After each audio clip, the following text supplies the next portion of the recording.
In the previous examples, we encountered bodies that had mass and inertia, but we treated them as rigid bodies. They were non-deformable. But there are times that we cannot and should not treat bodies as rigid bodies, but have to compensate for how they are going to deform under loading. And the ramification of this from a dynamics perspective is that elements that are deformable can potentially store energy and or dissipate energy like something we would normally call a spring or a damper. So potentially these elements should be included in our V potential energy equation and in our dissipation equation that we'll get to in a little bit. But what we have to look at is how do we calculate how much energy is stored or dissipated by these deformable elements. So what we have to consider are the constitutive relationships between the amount of displacement or deformation of our object and the amount of force that's being applied to it. And this is going to be important because if we can relate the force to its deformation or displacement, then we're going to be able to find an equivalent spring constant. If we think of a normal spring law, the F equals kx, that k is the relationship between how much it's deformed and how much force is in our spring. The same is true for any element that is going to take force in order to deform. Or if it is dissipating energy, we're going to want to come up with the relationship between the force in the element and then its velocity or the rate of change of its deformation. And as we'll see when we talk about dampers in a couple of slides, this is going to be the same as looking at a viscous damper. We are going to be considering primarily linear relationships between the force and displacement or the force and velocity in these deformable objects. But in reality, there could be a nonlinear relationship between the two. If we're working with a material that's maybe a viscoelastic material or it's a biological material, there very well could be nonlinear relationships between its force and its deformation that we would need to compensate for. And all of this could be included in our Lagrange equation. It's just that once we get the ODE, the solution for it for a nonlinear equation is going to become much more difficult. And that will be outside the scope of this course. So now we can look at some examples of deformable elements that we are going to be encountering pretty commonly. So here we see two different situations where we have a bar or a beam that is undergoing deformation. And we can think back to when we had our strength and materials course and we allowed for our objects to undergo deformation due to loading. In the top case where we have an axial deformation, we have some bar, we're applying a force along its longitudinal axis, and it's going to elongate if it's in tension, or it's going to shorten if it's in compression. So what we're interested in relating here is how much does the tip of this bar deform under some given load F, or more importantly, under some internal load P, since it's the internal loads that really are going to be determining the deformation, which are related to the external loads, but not necessarily the same. And one note while we're thinking about the deformation in our beam, or our column, or our bar, every point on it is going to potentially deform a different amount. So the equivalent spring constants we're going to be coming up with are going to be specific to the degree of freedom that we are trying to track. So in this case, in our bar, we want to see how does the end of it deform under some external load, which is causing some internal load. Now, if we want to track a different degree of freedom, say something in the middle of the bar, or in the first third, or in the last third, it's going to have a slightly different equation because of its location. So for this example, let's track this point before and then after we apply this load. So thinking back to what we remember from strength and materials, for axial beams, the deformation, at least at the end of the bar, was equal to PL over EA, where P was that internal normal force. Now in this case, the internal normal force P is constant along the length of it for this scenario, where I'm just applying a force at the end of the bar. L is the length of the bar. Now again, it's going to depend. In this case, if my degree of freedom is located here, then L is indeed the entire length of the bar.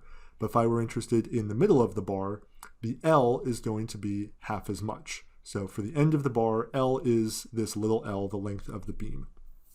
E is going to be the Young's modulus of the material. Here we are assuming it's a homogeneous material.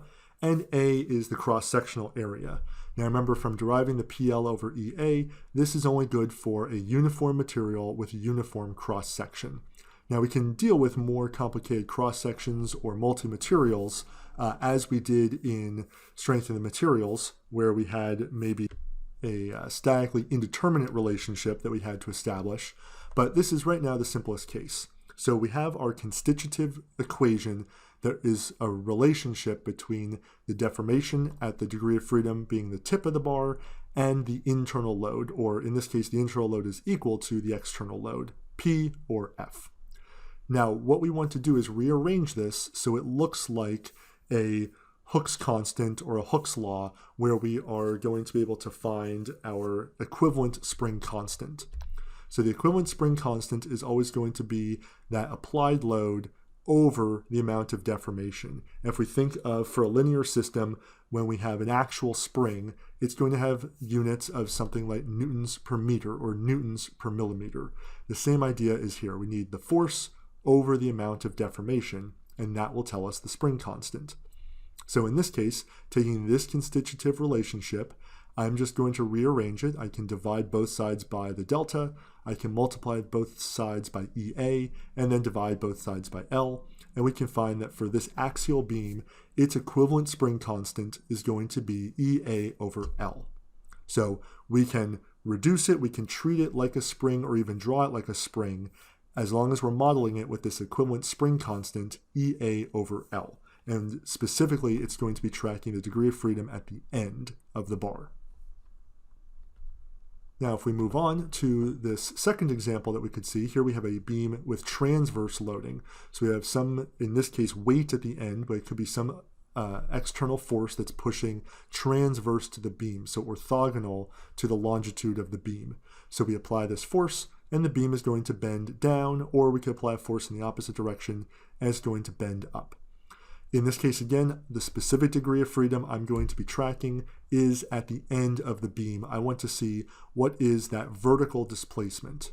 And here we're going to assume, like we did in strength of materials, that the deflection is purely in the, in this case, vertical direction, what we're denoting as this x of t, or delta.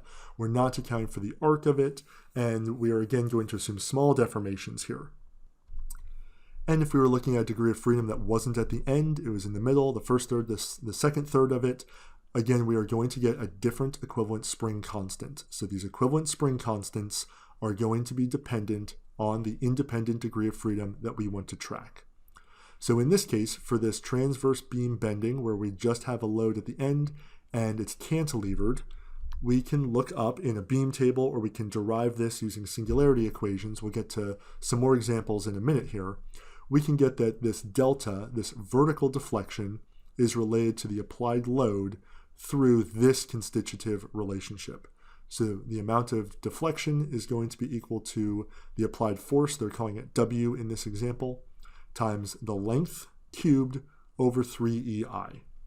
Now remember, this constitutive relationship is coming from a couple of specific things. It depends on the boundary conditions. It's a free end on the right, and it's cantilevered or built in on the left.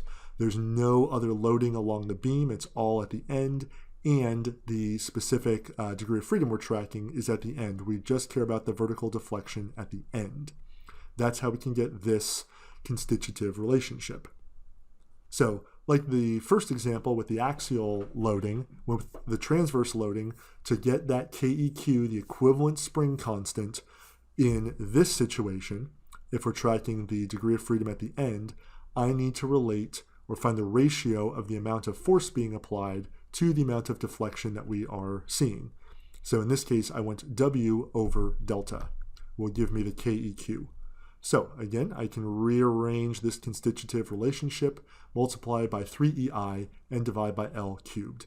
And in this case, again, the E is the Young's modulus, I is going to be the area moment of inertia, and L is the length of that beam.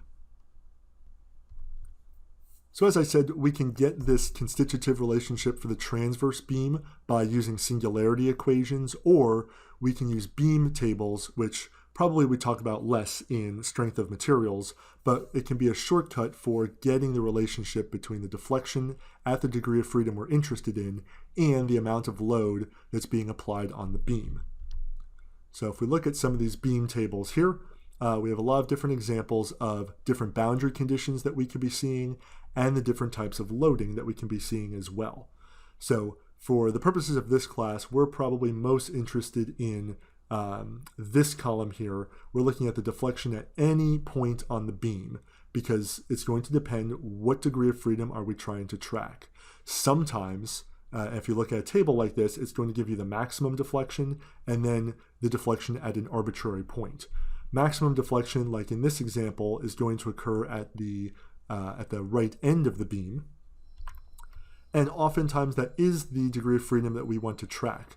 But if we want to know the deflection at the middle of the beam, now this is loaded just like that example on the previous slide was. If we want to know what was happening at the middle of the beam, we don't want to use maximum deflection to relate the force to the deflection. We want to see what's the deflection at the middle due to this. Well, we need to use this column here, and then we would say, well, what's happening to the deflection y when x equals, let's say, the middle of the beam, L over 2. And then we can get that constitutive relationship. We can find the ratio of that applied force to the deflection where the degree of freedom is, and we can get our spring constant or our equivalent spring constant that way. So we have a lot of different examples here in this common beam table that you can look at. And then there's some even more examples over here where we have, if it's a fixed beam, the different amounts of deflection that we can see, and then the different types of constitutive relationships we're going to see between the deflection and the loading. Now, all of these relationships, these beam tables, can be found in a lot of different engineering handbooks, or more commonly you would look online for these, but this lets us shortcut the process that we don't necessarily need to use the singularity function if it's a pretty common type of loading and common type of boundary condition. Then we can skip right to here. The beam tables are also nice. I won't go into detail here, but if we have a more complicated loading, if we have like 2-point loads acting on a fixed beam, let's say, we can actually superimpose the different equations together to find the total deflection of the beam. So the beam tables are really helpful for getting very quickly to finding the deflection of our beam at any point, and we want to make sure that we leverage them here when we're interested in relating the force of being applied to the beam to the deflection of the beam. And one more type of motion that commonly we might need to consider is torsional, or when we have angular deflections. So here we could have a bar that has a twisting moment on it. Now this is a simple example where, let's just say for now, we have a common material or a homogeneous material. We have a constant cross section. Well, then again, remembering back to strength of the materials, similar to how delta was PL over EA, if I want to know the angular deflection at this free end, I can calculate that using theta equals TL over GJ.